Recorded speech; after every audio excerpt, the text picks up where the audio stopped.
is Senate Finance. This is January 24th, and we're going to be continuing today our testimony on 181, which is the Community Media Public Benefit Fund, calling for the $15 fee for each poll attachment. And we've got that, we're working with people's schedules, so that's kind of that out. We're going to take our first walk through 164, which is health insurance coverage for obesity. We're going back to community media, and yes, and then we're going to do 236. We have two attorneys, one pro, one con. And that is the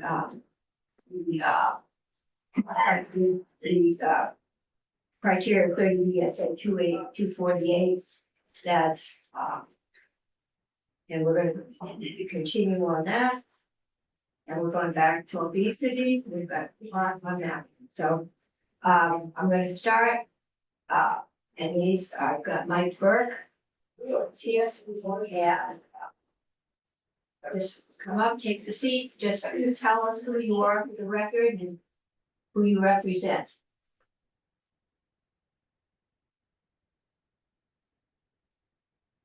Hi, thank you. My name is Mike Burke. I am the Vice President of Field Operations for Green Mountain Power. I've been leading operations since about 2009 at Green Mountain Power. I know I've been asked to come today to speak on pole attachments, specifically from Green Mountain Power, and I can just give you an idea of what the numbers that we're speaking about. We're trying to figure out how much money this is going to generate. So we're just trying to get a sense of how many poles are out there, and then how many telecommunications attachments are on. Okay, so Green Mountain Power specific, we have around 300,000 poles overall. On those 300,000 poles, we have just over 485,000 attachments. And the reason that's higher than the pole amount is sometimes we have 1 to 2 to 3, all the way up to 4 different attachments on a pole. So 485,000 attachments, rounding that off. And we did look at the bill, and likely eligible for the payment that you're talking about would be around 400,000. So about 86% of those attachments would be what we looked up and thought were non-publicly owned attachments. So about 85,000 wouldn't be eligible, about 400,000 would be eligible in our quick look at the way the bill reads. Do you know what percentage of Green Mountain, what percentage of poles is that for the state as a whole? Because what we don't have information on, so there are other pole owning utilities in the state. That does not include information on other distribution utilities and what they might have. This is just specific to Green Mountain Power. I know that we have from approximately 75% of the state, so you could probably add another 25% to that as a rough number. okay, But if you needed specific, I think you would have to reach out to those other pole owning utilities.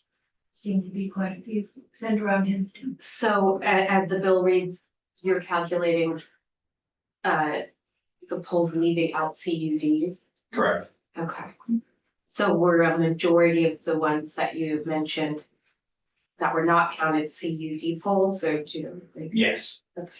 Yeah, CUDs attached to poles. Right, I didn't know if there was another category I was missing, or we're just. From our first look, we didn't see many other publicly owned communication companies. Okay.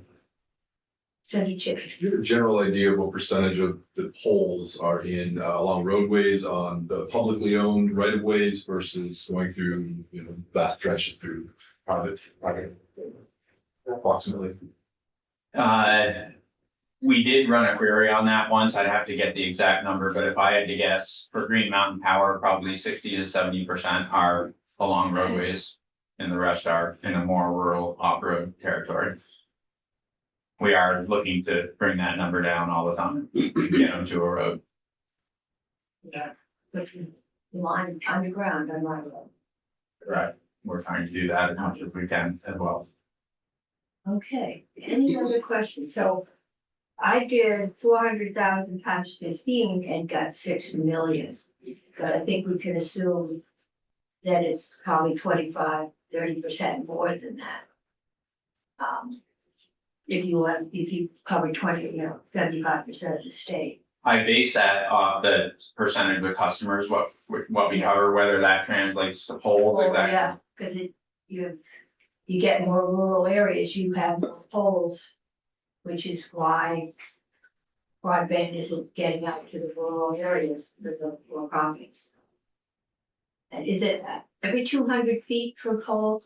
Anywhere between 200 and 300 feet, Okay, is the average span between poles. any other questions? Thank you. Thank you. Okay, next we have Jeremy Crandall. Jeremy is on the screen, okay. Jeremy, welcome to Senate Finance, and we just need you to, give us your name and who you represent for the record. Thank you. Can you hear me okay? We're turning you up. Okay, Good to go? yeah, you're good to go. All right. Chair Cummings, Vice Chair McDonald, members of the committee, my name is Jeremy Crandall. I'm here to testify on behalf of CTIA, the Wireless Industry Trade Association, in opposition to the bill before you, Senate Bill 181. I did speak to you all virtually last year on another issue related to our industry. It's good to see you all again. I do also want to thank you for the ability to present and engage with you remotely for this hearing. Let me begin by saying that CTIA and our members, we are centrally focused on improving connectivity for residents and businesses in Vermont at a time when demand for wireless services could not be any greater. I want to share a couple of data points with you that paint that picture. In 2022 alone, wireless networks in the United States saw a 38% increase in overall traffic in just 1 year. That's the greatest increase in data traffic that we have ever seen. The United States also now has 162 million active 5G devices. That's double the amount from the previous year. And so responding to this exploding growth and demand from consumers, from businesses, requires two things, both of which we believe are closely interconnected. Number one, that's continuing growth and development of our wireless infrastructure to upgrade networks, both in Vermont and across the nation. And then number two, a policy environment that fosters investment in those networks. I do also want to touch on the fact that these factors that support improved connectivity also drive economic growth in the state of Vermont, where the wireless industry generates approximately $500 million each year to the state's annual GDP and creates 7,000 jobs as well. And so while we very much recognize and appreciate the goal of this legislation, it would in practice run counter to the work our members are doing right now to improve connectivity that I just touched on. But most importantly, it also would conflict with federal law. And I want to describe a little bit more what I mean by that. And this is also described in detail in my written testimony as well. As you know, there exists a robust set of laws and regulations at the federal level governing wireless infrastructure. This includes the Federal Communications Act, as well as various orders issued by the FCC, the Federal Communications Commission, which is our regulator, that clearly defines the manner in which states can assess fees on wireless facilities. Specifically, there's a 2018 FCC order and subsequent court ruling that affirmed it that says that fees for wireless facilities ultimately must be cost-based. It says that, quote, statutory reasonable approximation of the state or local government's costs must be specifically related to and caused by the deployment. So put simply, fees like those that are in this bill can only be applied to wireless facilities to support the state or local government's cost of managing that specific infrastructure. They cannot be used for the purposes of raising revenue, which is how these fees are described in the bill's stated purpose on page number 1. In addition to these legal concerns, I do just want to also highlight a serious policy concern that we would have with the approach before you. We are, as you all know, at a moment in time of unprecedented commitment to ending the digital divide for all communities, including in New Hampshire. This includes investments from the state as well as from the federal government through the BEAD broadband program that I'm sure you all are familiar with, to the tune of $230 million for Vermont alone. This also includes the $39 billion in private investment nationwide that our members are making to improve the nation's networks in just 1 year. That was a 2022 stat. And so achieving that connectivity in the hardest to reach communities in Vermont will require utilizing every element of infrastructure that we have available to us. That includes utility poles that are vital to deploying small cell technology and fixed wireless technology that our industry is very proud of and expanding rapidly to close that digital divide. I emphasize fixed wireless because we know that it can be the broadband solution for half of rural America. And it is now also the internet choice of 90% of all new broadband subscribers. And so in closing, again, we do very much recognize the important role of public access providers and community media services. But given this unique moment in time, the historic investments being made from both public and private entities, and the dire need to connect these communities that we're all talking about, we don't believe that now is the time to impose fees like this on our industry that would only discourage investment, blunt this progress, and ultimately run afoul of federal law. And so for these reasons, we do respectfully oppose Senate Bill 181. And I'll pause there. Okay. Committee, any questions? I think I'm gonna have our legal counsel come in and talk to us about possible conflicts with federal law, because that would be a game changer. Right. Senator, Just for clarity, can you give us the reference of the particular federal statute to which you're referring? Yeah, I'd be happy to. So I do reference it in the letter as well, just to make sure you all have that. But it's specifically section 253 and section 332 of the Federal Communications Act. And then there's a 2018 order from the Federal Communications Commission. It's essentially known as the small cell order, that further interprets both section 253 and section 332 that speaks to that fees like this must be based on actual direct and reasonable costs. So 253 and 332. Thank you. thank you. Any other questions? If not, thank you very much. You're welcome to continue with us or go about your other business today. Thank you, Madam Chair. Thank you. Okay, we are off 181 for the moment. Again, we're working around schedules today. So we're going to 164, which is an act related to health insurance coverage for obesity. We've got a whole lot of witnesses. We're going back, after this on this topic, but we're starting out with Anna Lucy. So I see her up there.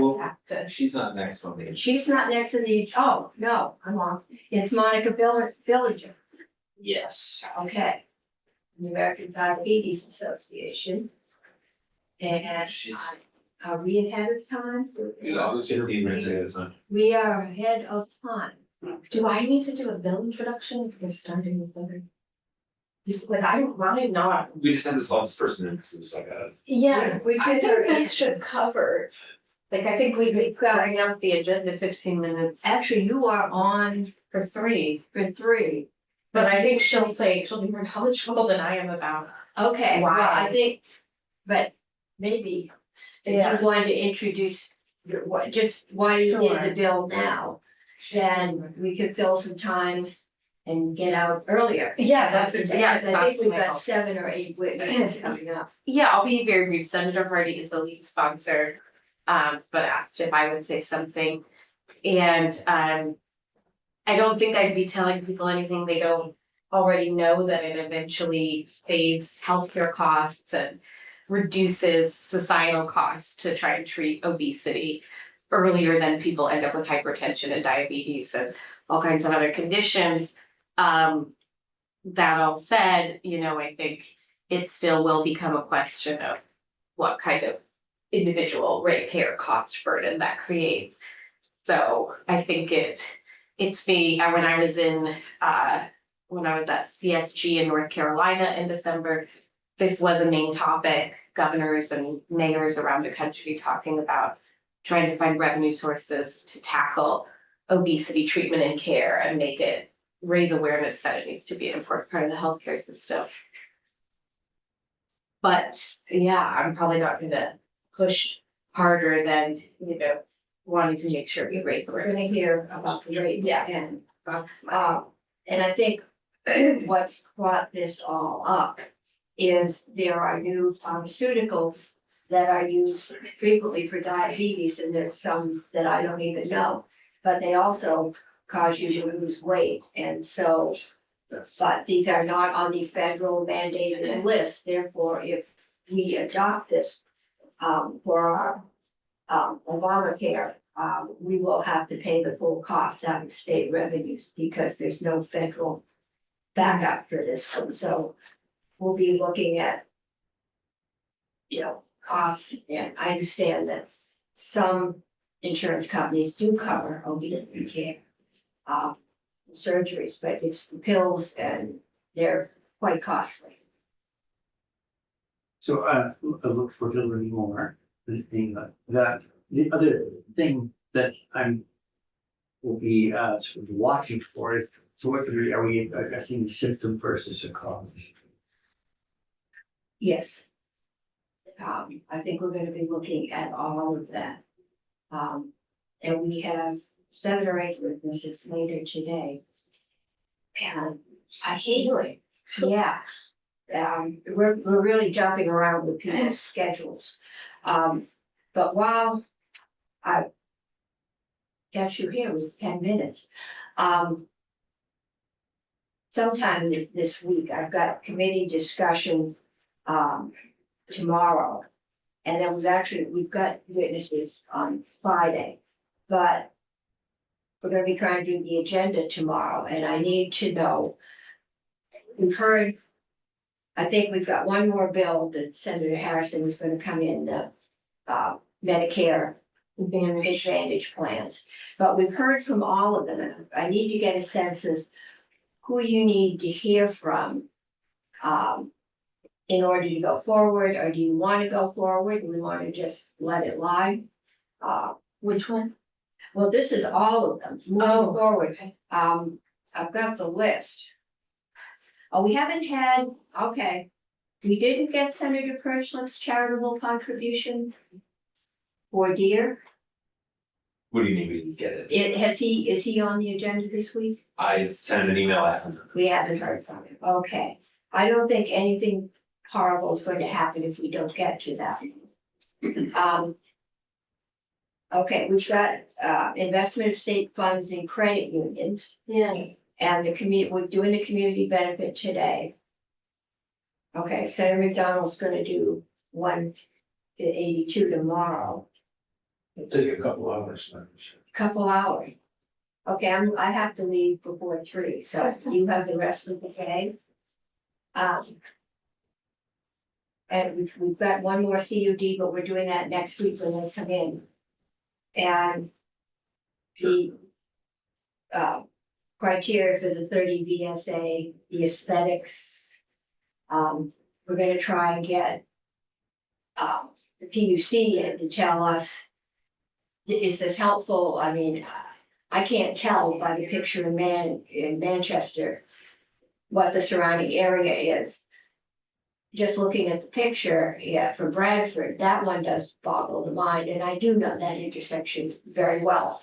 So, it's definitely not scenic at that point. Since we're talking agenda, the one posted online has us meeting at 1 PM tomorrow, Thursday, which conflicts with the floor session. It's Yes. a joint hearing with the House, and if we do Prop 1. Yes. Keep them ready. So I think they just rescheduled that, and so we pushed out 15 minutes, we're gonna need. We're gonna be up there for 15 minutes. The House is doing the budget adjustment on the floor at 3. So. As long as we have a quorum, because education is also joining, I'll come down at 1:15.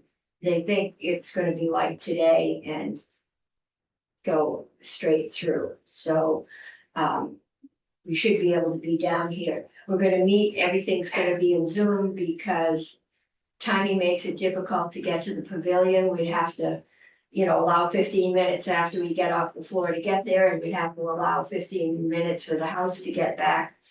And that just cuts into time. So we're gonna meet here at 1:15 tomorrow. And I guess Saoirse can get you hooked up with the Zoom. Yeah. All the witnesses are going to be zooming in, so this is going to be a total new style joint hearing. And then what I hoped afterwards, Julia's going to come down, and we need to start talking about what is driving the costs. The Department of Ed is sending out questionnaires today to try and figure out what are the cost drivers. This is information we used to have much earlier, but we don't. What are the driving costs in school budgets and what's going on? I don't think anyone thinks 18, and you add your local to that during Montpelier, you could be looking at 20-25%. Is an acceptable number. We are, as far as we can find out, there is confusion over what was meant by the 5% cap. And I did ask if we could get the bill and have our legal people look at it. The 5%, as I remember in this committee, and I think this was 2 years ago. So I think, or was it, no, was it last year we did this? Seems longer ago. The waiting thing? The waiting, was that last This year? was last year. Okay. It was last year. All right, then we should see if your memories go with mine. My understanding when it left here was that the financial impact of the weighting up or down couldn't have more than a 5% impact on your budget, or your school, on your tax rate. But it wasn't meant to be a 5% cap, which some schools have interpreted, and I can't find out what the House thought they were doing. They put in residential tax rate. And so there seems to be a confusion as to what that means. We need to make it clear. Some schools, one of them sent out a letter saying, your property taxes, because it's the residential payers, they don't seem to realize that their businesses and apartment buildings are going to take up the difference. But we can do some capital improvements, we can do some, and it's basically free money. Somebody else is gonna pay it. And so we have sent out a letter, I told you we were gonna send it out. It's just kind of the first shot across the bow to tell them, we're aware that, some of you are misinterpreting it, and if we get it all straightened out, it's not gonna be enough to get I think we'd all like to get it down into single digits. But we've got to find $120 million worth of revenue or cuts to do that. So, and we don't have that floating around, so. It's gonna take time to come together. The House, as usual, has all day. And so they're, and it'll be a tax bill, so it will come to us second.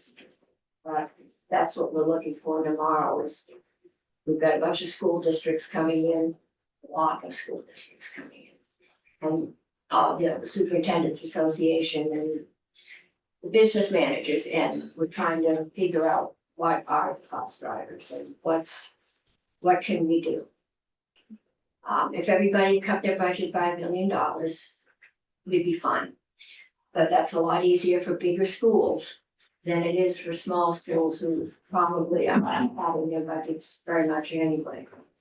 So that's where we're going, and The next witness is joining. our next witness is joining, okay. So we will go off property taxes and back to, okay, I've got Anna Lucy, but I thought my next, Yeah, Monica, bottom right up there on the screen. oh, okay. I was reading everything. Okay, good. Then Monica, if we can get you live, we can restart. Okay. Welcome and this is Senate Finance and we are just starting to look at we're jumping around bills today. We're back to the community media benefit This is fund. the obesity care. This is the obesity care. Okay. I'm mixing up these two lines. This is obesity care on this one. Next, we're going back to 181. So just introduce yourself and who you represent. And we will start this off. We have a whole bunch of probably 7 or 8 more witnesses starting around 3 o'clock. But right now, we're fitting people in. Oh, well, thank you so much. I really appreciate the opportunity to be fit in, and my name. Okay, can you turn up your volume a little bit? We're at full volume here. Can you hear me now? Yes. Okay, sorry about that. So Nope. I wanted to first say thank you for having me. My name is Monica Bilger, and I'm the Director of State Government Affairs for the American Diabetes Association. And I'm here on behalf of the over 200,000 people in Vermont with or at risk for diabetes. I'm sorry? Nothing. Okay. First, thank you for the opportunity to speak before you today in support of Senate Bill 164. Specifically, the ADA supports improving access to care and by broadening health insurance coverage for people living with overweight and obesity. And this includes FDA-approved anti-obesity medications. Diabetes, as you know, is an epidemic in the United States. According to the CDC, over 34 million Americans have diabetes and face its devastating consequences. And what's true nationwide is also true for Vermont. Almost 1 out of every 10 adults in Vermont have diabetes, and more than 33% of Vermonters have pre-diabetes. Correspondingly, we are gravely concerned about the ongoing increase of obesity and its related impact on diabetes, because obesity accounts for up to 53% of new cases of diabetes each year. And it's the largest contributor to the chronic disease burden in the US. It exacerbates causes over 200 medical disorders. In Vermont, over 60% of Vermonters, 60%, have overweight or obesity. And this trend continues for youth, with 15% of Vermont children, 10 to 17 years old, having overweight or obese. This is the highest among New England states, as outlined in articles in the Burlington Free Press, Vermont Digger, and St. Albans Messenger, among others. And that was all before the COVID pandemic, because even more staggering, those numbers don't reflect the added impact of the pandemic on rising obesity crisis. The proportion of US children who are overweight or obese have been steadily climbing. We can't speak to the diabetes and obesity crisis without highlighting the glaring facts related to health disparities. For example, prevalence of diagnosed diabetes also varies by annual household income. Folks with household incomes less than $25,000 are twice as likely to have diagnosed diabetes than those making $25,000 or more. There's strong and consistent evidence that obesity management can delay the progression from prediabetes to type 2 diabetes, and it's highly beneficial in treating type 2 diabetes.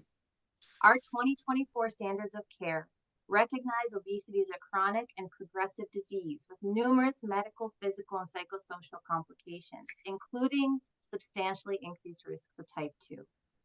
ADA recommends comprehensive access to coverage of person-centered obesity treatment and services to urgently address the obesity epidemic. As detailed in our 2024 standards of care, this includes intensive behavioral nutritional counseling, physical activity, access to FDA-approved meds for both short and long-term weight management, as well as metabolic surgery. On behalf of people living with or at risk for diabetes in Vermont, the ADA supports SB 164 and urges your favorable consideration. And I thank you for your time and happy to answer questions if I may. Okay, thank you. Committee, do we have any questions? I am not seeing any. Do you, Monica, do you know new insurance companies? I'm sorry. Do you know what percentage of insurance companies cover obesity care, as in, I think it's bariatric surgery? And is the thing that's changed now the advent of new weight reduction drugs that are quite expensive? So I don't know off the top of my head, but I can get that percentage to this committee. I do know some states have covered in the past forms of obesity treatment, such as bariatric surgery. There is the new advent of this medication that is, for diabetes. We're just thrilled to see it because we're seeing such a huge impact on people living with it and who are able to take it and seeing those risk reductions. So, obviously we are advocating in this space, but we can get you more information what's covered across the country and try to share that with this committee. As soon as I get off this call, I'll try to identify that for you and send that. If you send that to Zane, we can get it just on our website. Absolutely. Okay, thank But I you. will just make one more note. I'm sorry. I know that sometimes there's conversations about the cost of obesity medicine, but for Vermont, for example, it's estimated that those living with diabetes are costing $363 million in 2017 if you're diagnosed with diabetes, with an additional $158 million spent on indirect costs from loss of productivity. And that's just one disease state. That's just for those living with diabetes. And when you couple that with the comorbidities of associated diseases in other states where you're paying so much more for that chronic condition, I really think that needs to be weighed in consideration, and appreciate your thoughtfulness in thinking about those expenses as well. Yes, okay, so from Hinsdale. Does the American Diabetes Association advocate for particular sources of revenue for treating obesity given its causes, like a tobacco tax to help pay for the healthcare of people who have tobacco-related illnesses? Typically we support the state to take that measure in consideration and have them kind of lead. We're not really advocating for that revenue source. So I'm happy to also comb through some of our previous, where we have stood in other states to double check on that. But typically that is not, we don't typically offer resource revenue space. Okay.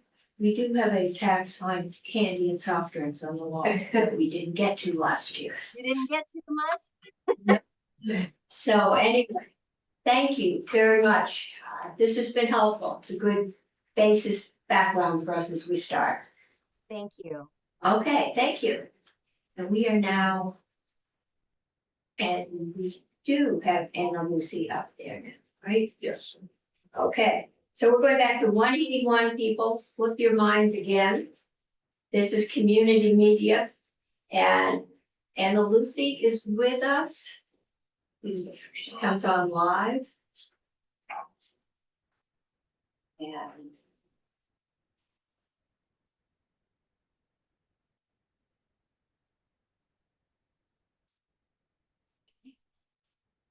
she is there, right?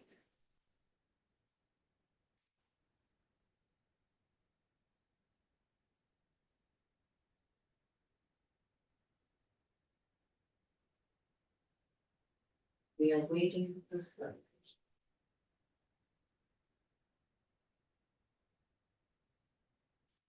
Oh, she's gone. So maybe Probably had a tech issue of leaving and coming back. no, that's all. And stand at ease for a couple of minutes while we work out the technical difficulties. Because they are. I'm good enough steps.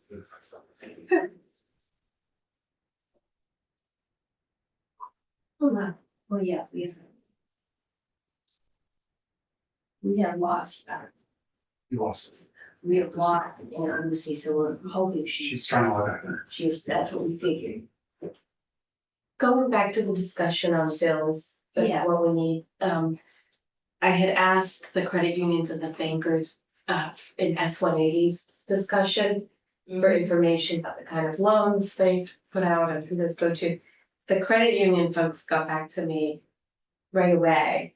And I asked Chris Delia today and he kind of laughed his hands again about it. So, I mean, I don't need any more information to support the passage of S-180. I didn't know if we're hearing from other folks about it. We're making a decision. Yeah, I think we are. And Chris caught me in the hall. I thought Yeah. you were having the inter.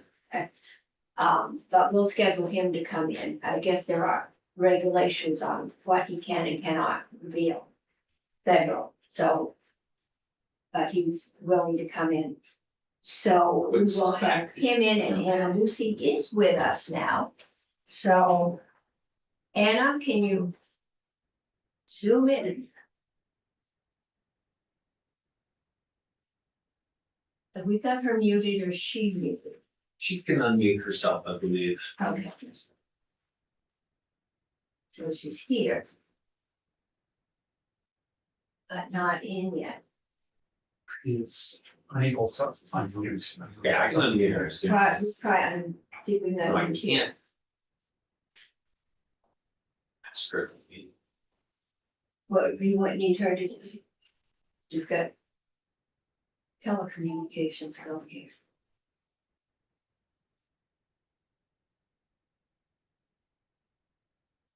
I don't know, it's not a golden problem on our end.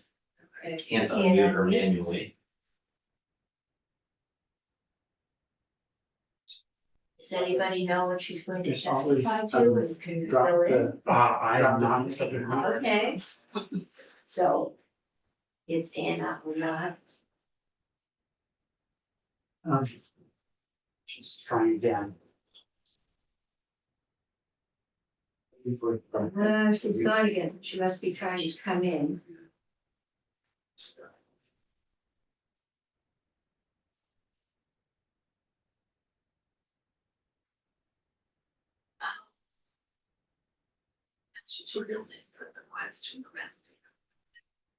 Yes, we're going to have an interesting. Yeah. Yeah. That was good. We are having technical difficulties, Senator.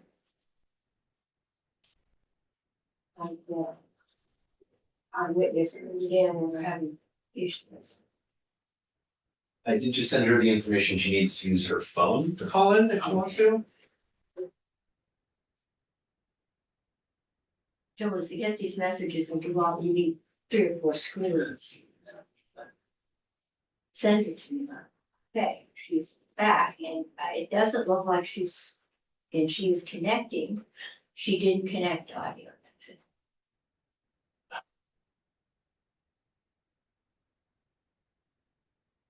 So she can phone in and we will hear her on the speaker. Yeah, I've never used it, but yeah, she can Yeah. call the number on her phone and Oh, we'll connect her. She is trying to call now. Okay. So let's see if we can. Fortunately, we're a little ahead of time, so.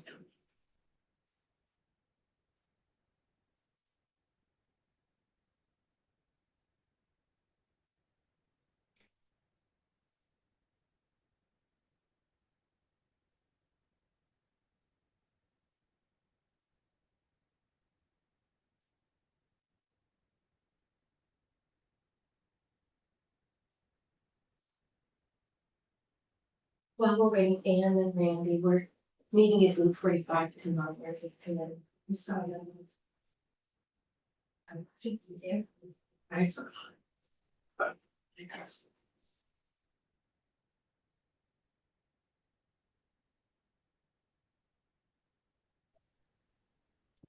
There we are. Okay, for that. Hi, I'm so sorry. I'm totally mortified that something wasn't working on my end. It happens all the time, so don't worry about it. So welcome to Senate Finance. We just need you to tell us your name, who you represent, and then the floor is yours. Thank you, Madam Chair. My name is Anna Lucy. I am the Executive Vice President of Legislative and External Affairs for the New England Connectivity and Telecommunications Association, more shortly known as NECTA. NECTA is a 5-state regional trade association representing private telecommunication companies in Vermont, Connecticut, Massachusetts, New Hampshire, and Rhode Island.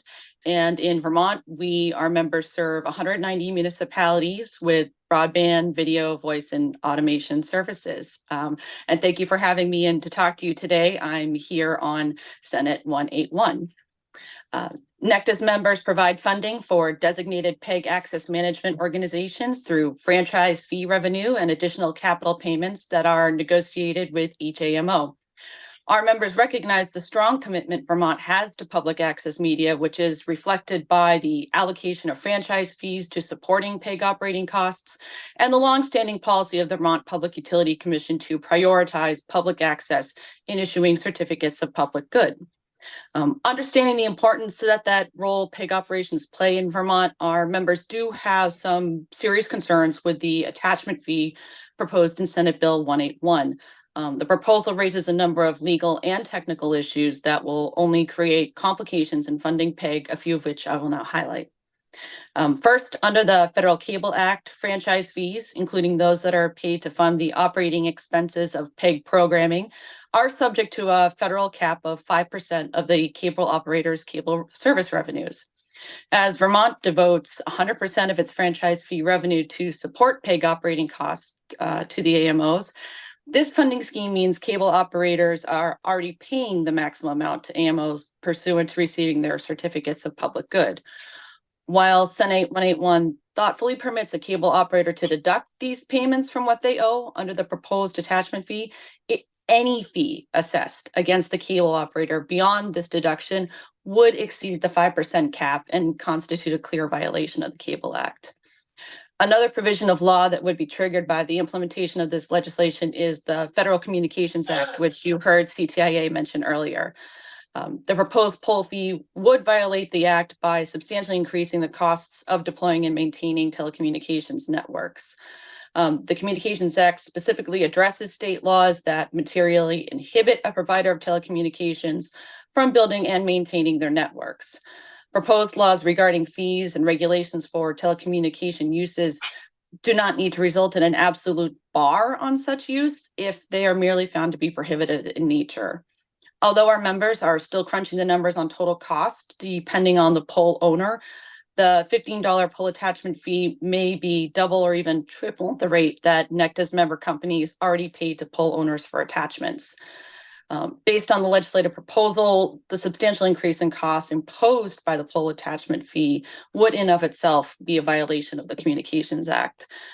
We also agree with CTIA about the rights of the government also to assess, as most of these all of this fee would be going again toward the AMOs.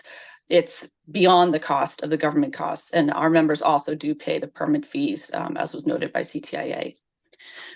NECTA's members are also very concerned with the mechanics of the pole attachment fee, specifically how the poles and attachments are inventoried. Many poles are jointly owned by more than one pole owner. Any attachment to such poles would appear on the inventories of each co-owner. And simply tallying up the total number of attachments on these inventories could then result in double or even triple counting pole attachments. To make matters worse, some large pole owners have joint use agreements that allow them to buy and sell poles between themselves as often on a monthly basis. Even a single transaction can create discrepancies in pole monthly records. The frequency of such transactions multiplies the chances of errors. Given these complications, there would always be a high probability that the number of attachments attributed to any communication service provider on utilities inventory could be materially inaccurate for one reason or another. The additional complications of avoiding double or triple counting attachments would make it all but certain that the assessment by the commissioner would be challenged for accuracy. And for these existing reasons, it would be difficult for the commissioner to receive an accurate estimation of revenue that would be generated under this proposal. So in summary, due to the legal and technical complications involved with assessing a pole attachment fee, Nectar urges the committee to take no further action on this legislation. Thank you. Okay, thank you. Senator Ron Hinsdale has a question. It may not be a question that you can answer, but you know, as a regional entity, you may be hearing from other states that they care about their public access, and it helps with connection to community, local democracy, you know, emergency management and communications. What options do they have? Do I understand correctly? They wouldn't be able to tax streaming services in our state. So are you hearing about creative ways or ideas for maintaining public access? It does depend on the state. Certainly, we're monitoring a number of other proposals in our service territories. It has been mentioned before that there are several bills in Massachusetts, similar to what you just mentioned, looking at a streaming tax. Connecticut, their Public Utilities Commission just completed a study trying to figure out ways if there are efficiencies for cost saving and things like that. So I would say I haven't seen anyone yet land on a surefire new solution outside of the more traditional funding through the franchise fee. But that's the year is young.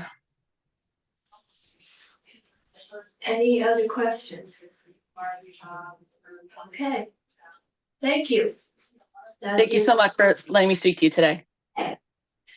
All right, committee. We have until 10:30 and 2:30. I have 2 lawyers coming in. I'll give you a 10-minute break if I can count on you to be in here at 1 before 2:30, 2:29, Hey. according to that clock.